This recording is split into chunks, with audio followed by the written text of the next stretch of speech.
Hello, and welcome to our 14th D&D 3.5 Prestige class review. Today, we're going to be looking at the Order of the Bow Initiate Prestige class from the Complete Warrior sourcebook.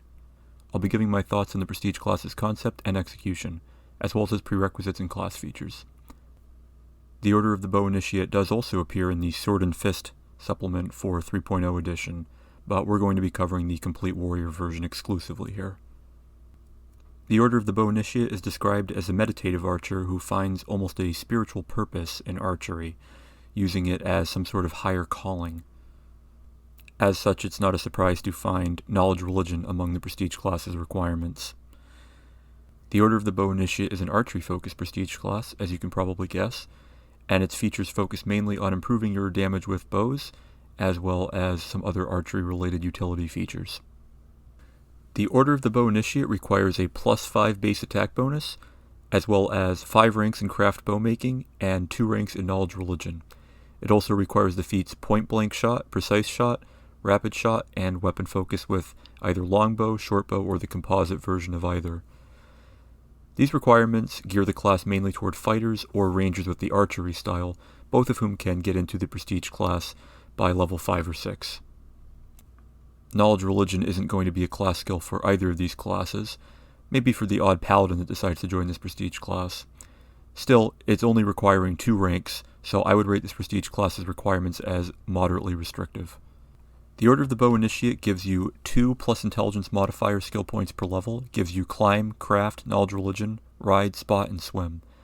Having access to the spot skill is going to be nice because perception skills are important for archery-focused characters, and fighters aren't going to gain access to that skill normally. The Order of the Bow Initiate provides you with a D8 hit die, which is fine for a character who's not going to be in melee too much, although we'll see a later feature of the Prestige class regards to that. It also provides, as we would expect, full base attack bonus. At level 1, you gain the Ranged Precision class feature. It allows you to, as a standard action, make a single precisely aimed attack with a ranged weapon, dealing an extra 1d8 points of damage if the attack hits. This is precision damage, so it's not going to work on undead, constructs, oozes, plants, and so on, and the target must be within 30 feet of you. Interestingly, despite the Prestige class's name, this feature does not require you to use a bow, just any ranged weapon with which you have the weapon focus feat. While you're required to have weapon focus with a bow for the purposes of this Prestige class, you might also have it with some other ranged weapon, and you could use it with this feature as well. The damage for this class feature increases by 1d8 every other level. Unfortunately, this is not enough for it to keep up with the damage that you would get by full attacking. It looks tempting to use this feature to mitigate the effects of damage reduction by concentrating all of your damage into a single attack rather than spread out over multiple, but it's still not going to be as good as full attacking is, even with that in mind. Also, this feature is not compatible with the many-shot feat, which is going to make it incompatible with most archery builds, which is going to set it even further behind. For a very rough example, imagine 2 15th level characters, one a 15th level fighter, and one a 5th level fighter, 10th level Order of the Bow Initiate. Give each of them an 18 strength, a +3 bow, and greater weapon specialization in the case of the fighter, and you're looking at 1d8 plus 11 per hit from the fighter, or 3d8 plus 33 on many shot, versus only 68 plus 7 for a single precise shot from the Order of the Bow Initiate. This matchup just doesn't work if your goal is increased range damage. That, combined with the fact that precision damage is useless against a large percentage of creatures that you'll encounter, and this feature really lags behind the competition. At 2nd level, you gain Close Combat Shot, which allows you to make ranged attacks while threatened without provoking attacks of opportunity. These sorts of features are always nice to have, especially at higher levels, when you are fighting larger creatures with longer reach. There are feats that are equivalent to this class feature, however that does require you to spend a feat, so it is nice to get it here for free. On the other hand, you could consider this to be one of the feats that you get from this Prestige class, instead of taking levels of fighter, which would have given you an actual feat, especially if you consider the weakness of the Ranged Precision class feature. At 4th level, you gain Greater Weapon Focus as a bonus feat for a single ranged weapon you have the weapon focus feat for, presumably your bow. This feature is a bit of a non-entity given that if you had just continued taking levels of fighter, you could have taken this feat as one of your bonus feats around this level already. In fact, assuming that you were taking 5 levels of fighter before entering this prestige class, you would actually be a little bit behind the curve.